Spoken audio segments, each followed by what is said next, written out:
Hola, ¿cómo están? Pasaba por aquí para contarles un poco de la historia antes de llegar a Canadá. Yo creo que es importante que sepan cómo empezó todo porque yo creo que no es justo de que muchas personas piensen que las cosas se dan de la noche a la mañana. En este caso, en el nuestro no fue así.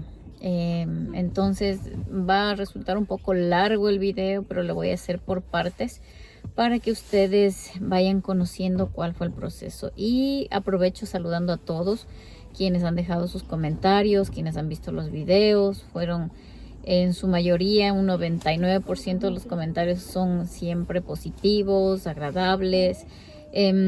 Hay unos poquitos comentarios que entiendo su inconformidad o tal vez no están de acuerdo con algunas cosas de las que digo, pero recuerden que esta es mi historia, es mi experiencia. La motivación principal, bueno, en algún momento mi esposo me dijo como una idea suelta: vámonos para Canadá. Entonces yo, como muchas personas en aquel entonces, yo dije, no, ¿para qué vamos a ir a Canadá? Donde hace un montón de frío y es del Polo Norte, entonces no. Pero a medida que mi hijo ya iba creciendo un poquito, todavía era pequeño, pero el hecho de ponernos a pensar en el futuro de ellos, de nuestros hijos, yo pensaba en que la situación para él tal vez se ponga más difícil ya cuando vaya a escoger una carrera, una profesión. Y en el país cada vez las oportunidades van disminuyendo. Y me ponía a pensar sobre todo en eso, de que no me gustaría llegar al momento en que yo necesitaría decirle que no puede estudiar lo que a él le gusta, sino que recomendarle o decirle que estudie algo que le va a rendir financieramente para su futuro. Yo creo que todos los padres nos vamos a preocupar por eso, y en mi caso fue así. Entonces, con las situaciones que mi esposo y yo habíamos pasado ya en el país, con el asunto de trabajo, la inestabilidad laboral, la falta de oportunidades, entonces como que ya me inclinaba más ya por el tema: sí, busquemos una alternativa, pero todavía no me quedaba del todo claro. En algún momento llegó una pareja de esposos que viven acá en Canadá, que ellos son residentes acá en Canadá. Entonces aproveché la oportunidad y les pregunté qué tan cierto era de las maravillas que hablaban la gente de Canadá, de que es limpio, ordenado, seguro y que tratan sobre todo bien a los niños. Entonces, cuando conversé con ellos, me manifestaron lo que sí había escuchado. Mucho de lo que había escuchado era cierto. Entonces, de ahí ya me entró como las ganitas de seguir investigando, y ya como que surgió en mí ese anhelo de hacerlo. Entonces empecé a investigar, a ver videos, como muchos de ustedes lo deben estar haciendo, de todos los youtubers o creadores de contenido que ahora conocen ustedes.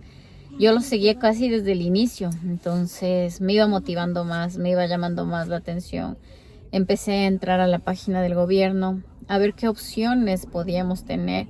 Busqué muchas de las opciones, y de las cuales empezaba que por el Express Entry, pero de acuerdo al perfil que nosotros teníamos, nos faltaba algo. A mí nunca me gustó el inglés, entonces yo era muy dejada con ese tema. Mi esposo sí, él se preparaba, él trataba más de practicar, autoeducarse en el tema del inglés. Por habilidades, él ya tenía muchas habilidades. Él allá en Ecuador, él era electricista, pero le gustó siempre hacer todo lo que es construcción, y él aprendía cada cosa que él se proponía. Pero él no tenía un título universitario de una universidad, entonces yo sí lo tenía, pero me hacía falta el inglés. Luego iban pasando los años, ya pasábamos de los 30 y el puntaje iba disminuyendo, por ende ya no calzábamos en un perfil para aplicar por Express Entry. Vimos otras opciones, entre esas veíamos la de estudios, pero es demasiado costosa. Veíamos por los programas provinciales. Entonces yo empecé a conocer todo Canadá a través del internet. Buscaba provincia por provincia, buscaba ciudades, buscaba costos de vida, buscaba gente que hable de ciertos lugares, de ciertas provincias, por más alejadas que estén, por más frías que estén. Yo ya me convencí de que quería ir. Entonces Pasó un año, yo puse en oración, yo le pedía a Dios de que la necesidad que yo tenía, de por qué es que me quería ir. Y recibí la respuesta en su palabra de que sí se va a dar, que la situación que yo le planteaba, el querer salir del país, de venir a Canadá, específicamente me lo dijo sí a través de su palabra. Muchos lo llamarán suerte, muchos lo llamarán casualidad. Yo, como les dije, es mi historia, es mi experiencia y yo lo llamo que todo sucedió gracias a él. Así de simple. Entonces yo me convencí de eso y me apropié y dije, sí, ya, listo, tengo la aceptación, tengo el pase, pues lo voy a hacer. ¿De qué forma? Todavía no lo sabía, con qué recursos tampoco, porque les cuento que había momentos donde mi esposo y yo no teníamos trabajo, la situación financiera no era buena. Entonces, ¿cómo dirán? No, para viajar se necesita dinero. Cierto y muy cierto, pero las cosas se iban presentando de acuerdo a cómo tenía que suceder. El tema de las crisis financieras también fue mucha formación para nosotros. Yo dije, posiblemente teníamos que haber pasado todas esas crisis para irnos formando, ir aprendiendo de las cosas que nos suceden, porque como les dije, en mi situación, en mi cabeza muy latinoamericana, yo me basaba mucho en que yo tenía experiencia en todo lo que es el campo administrativo. Yo siempre trabajé en oficina y yo en algún momento donde me tocaba buscar otros trabajos porque ya no era opción, no me aceptaban o no me llamaban siquiera, o sea, ni siquiera las entrevistas, o cuando llamaban las entrevistas, después me decían, no, es que el perfil está muy alto, el puesto es muy bajo, o el puesto es muy alto y le falta experiencia en este sector, en esta área, lo que sea. Entonces siempre había algo y no salía. Así es que, pero en todo ese tiempo fue formación, el sacarme de la cabeza el tema de que no, es que yo solo quisiera trabajar en oficina porque para eso estudié. Entonces, en ese momento buscaba trabajos donde haya, y de inicio sí como que era todavía un poco complicado, pero cuando yo tuve a mi segunda hija, ya necesitaba el tema de trabajar. Entonces yo fui a trabajar en esta cadena de electrodomésticos, que no les voy a decir el nombre por obvias razones, pero también abusaban mucho de la gente ahí. Yo trabajaba normalmente. Justo en ese tiempo mi esposo empezó a trabajar en construcción. Estaba siendo contratista de una obra de una casa grande y se fue generando un poco de ingresos de ahí. Entonces yo le propuse, le dije, ¿qué tal si yo me voy a trabajar contigo en construcción? No me importa ensuciarme las manos de hacer trabajo físico, pero el dinero va a quedar en casa. Y me fui a trabajar con él, que fue de muchísima formación, porque con lo que yo a veces tenía en la cabeza rompió todos los esquemas de que trabajar solo de oficina, bien limpia, uniformada, bien presentable, a estar trabajando en construcción, ensuciarme, estar de polvo y estar así. Entonces ese fue el despunte de que mi cerebro se transformó y dije, no, cualquier trabajo es bueno, cualquier trabajo va a ser para formación y nos llevará a lo que nosotros necesitemos conseguir. Así es que, bueno, de ahí salió un fondo de ahorro, pero antes de que suceda esto, nosotros ya habíamos dado un paso, que yo le dije a mi esposa, ¿sabes qué? Saca la visa para Canadá. No sé cómo, pero vamos a sacar la visa para Canadá. En ese tiempo no teníamos trabajo ninguno de los dos, no teníamos fondos, y para aplicar a la visa esos requisitos son fundamentales: tener dinero en la cuenta, tener movimientos bancarios, tener trabajo fijo, o demostrar de alguna manera de dónde se reciben los ingresos, y en ese tiempo no teníamos. Pero un familiar de mi esposo sí lo tenía, entonces esta persona lo podía patrocinar y con una carta decir que esa persona le va a pagar el viaje, y con eso aplicábamos. Así es que al final le decía, si se da, qué bueno, es porque Dios así lo quiere, y si no se da, no se ha perdido nada más que la aplicación.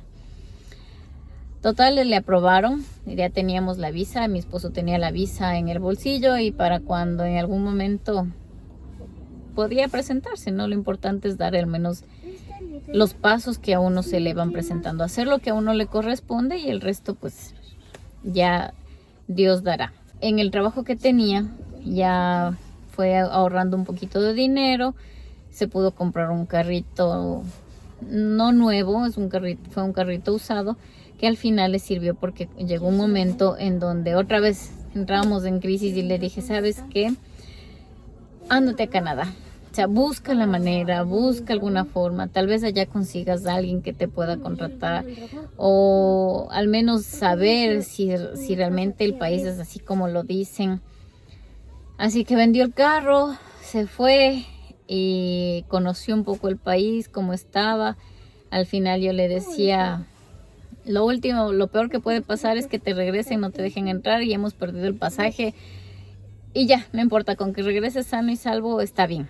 Entonces se vino acá a Canadá la primera vez, conoció el país, regresó y dijo, sí, realmente Canadá es un lindo lugar para vivir. Llegó más convencido, yo con eso con más ganas. Seguíamos buscando la manera porque en ese entonces no consiguió nada. Y con decirles que yo me apropié tanto que ya tenía hasta las maletas hechas porque decía ya, el siguiente año y ya nos vamos. Y yo solo iba cambiando la ropa de que ya iba quedando chica o ya iba para el momento, les ponía a mis hijos y después seguía cambiando por otra ropa. Luego cuando él regresó, la situación, como regresó y dijo, no conseguí nada todavía, o sea, tenía todavía la esperanza de que, ay sí, qué lindo, entonces sí podemos ir a Canadá y al mismo tiempo decía, pero no conseguimos nada, o sea, ya han pasado varios años para decirles que eso ya pasó como unos 5 años posiblemente desde la primera vez que yo puse en oración o hice la petición y no sucedía nada. Entonces, ay, ahora llegaba momentos en donde decía, o sea, ya pasó demasiado tiempo, ya es hora, ya necesitamos estar mejor, estar bien. Y la inseguridad en el país iba creciendo, la falta de oportunidades se notaba más. Entonces vino la pandemia y nosotros decíamos, ya para nosotros no es opción quedarnos en el país, pero no se podía hacer nada. Yo hasta pensaba España, pero tampoco teníamos los recursos como para pedir una visa. Pensábamos en Estados Unidos, mis hijos todavía no tenían visas para Estados Unidos, así que tampoco podíamos hacerlo. Y seguía hasta que llegó el momento en donde pensaba en la parte de estudios. Mi mami me iba a ayudar con ese tema, pero al final no se dio. Ya tenía yo el cupo, ya tenía la aprobación de la universidad, ya estaba ingresada en el sistema de la universidad para venir a estudiar primero el inglés, porque ya me puse también en marcha con el inglés y estaba practicando en las aplicaciones que les mencioné en un video cortito que hice anteriormente, que sí me sirvió. Pero tenía que también tomar inglés acá. Entonces, al final no se dio por X circunstancias la cuestión del dinero y no se pudo hacer, pero ya tenía las maletas hechas.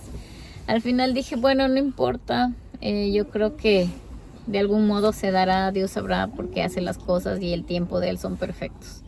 Dejé pasar, pasó un año y nuevamente, o sea, dije, llegó un momento donde entre todos estos años yo mandaba las hojas de vida también, o sea, no perdía, no es que me quedé de brazos cruzados. Mientras tanto yo seguía mandando hojas de vida con el perfil de mi esposo a las empresas, bajaba el listado de empleadores que tenían autorizados contratar con el MIA, seguía mandando a las empresas, buscaba en internet cuáles son las empresas, buscaba los números de teléfonos, buscaba los correos electrónicos y no me contestaban. Hasta que en el 2020 seguía mandando cuando ya me empezaron a contestar, porque nuevamente volví a cambiar los formatos de las hojas de vida y empezaron a contestar, a decir, sí necesitamos que estés aquí, pero ahorita, entonces para conocerte y nosotros sí te podemos extender un permiso. Entonces nosotros decíamos, sí, tal vez ya probablemente para comprar el pasaje en unos 15 días. Decían, no, ahorita necesitamos que estés acá. Y así nos contestaron unos 4 personas, más o menos 4 o 5 empleadores. y le dije a mi esposo, o sea, sí realmente hay quien pueda contratar. Entonces sí es cierto. Llegó un momento donde le dije, ándate, es la última vez que te voy a pedir. Es la última vez que te voy a pedir que te vayas. Pero ya, o sea, esta es la definitiva. Si es que encuentras quien te contrate, pues que así sea. Si no encuentras, pues habrá que tomar un plan B y nos olvidamos de Canadá. Tal vez nos vamos a un lugar, a otro país que sea vecino. Pero ya no era opción quedarnos en el país, en Ecuador. Entonces, como sea, hicimos el esfuerzo. Financieramente fue un esfuerzo grande, pero se vino en el 2020. A ver, en el 2020 vino por 15 días a buscar, a golpear puertas, a decir, bueno, necesito un contrato, no vengo a trabajar para que me paguen, no vengo a trabajar ilegalmente, yo necesito un contrato para traerle a mi familia y quedarme aquí. Así es que en 15 días y en la última semana, entre esas puertas que golpeó, alguien le dijo, bueno, probablemente está de que hables con el jefe donde yo trabajo, una amistad que tuvo aquí. Habla con él y tal vez él te pueda ayudar. Entonces, hablo directamente con él y le dijo, sí, listo, no hay problema, yo te contrato. Entonces puedes regresar a tu país y te hacemos los papeles, ¿no? Bueno, le estoy resumiendo así muchísimo. Entonces, así fue. Se demoraron aproximadamente 9 meses entre que sacaban el permiso del LMIA para extenderle a mi esposo el contrato y luego el permiso de trabajo. Entonces, más o menos fue como unos 9 meses. La historia llega como hasta aquí, la primera parte. La segunda parte, bueno, ya les contaré un poco más a detalle de cómo siguen las cosas, de cómo fue el proceso y de cómo ya terminamos acá y cómo fue nuestro proceso también como acompañantes de él.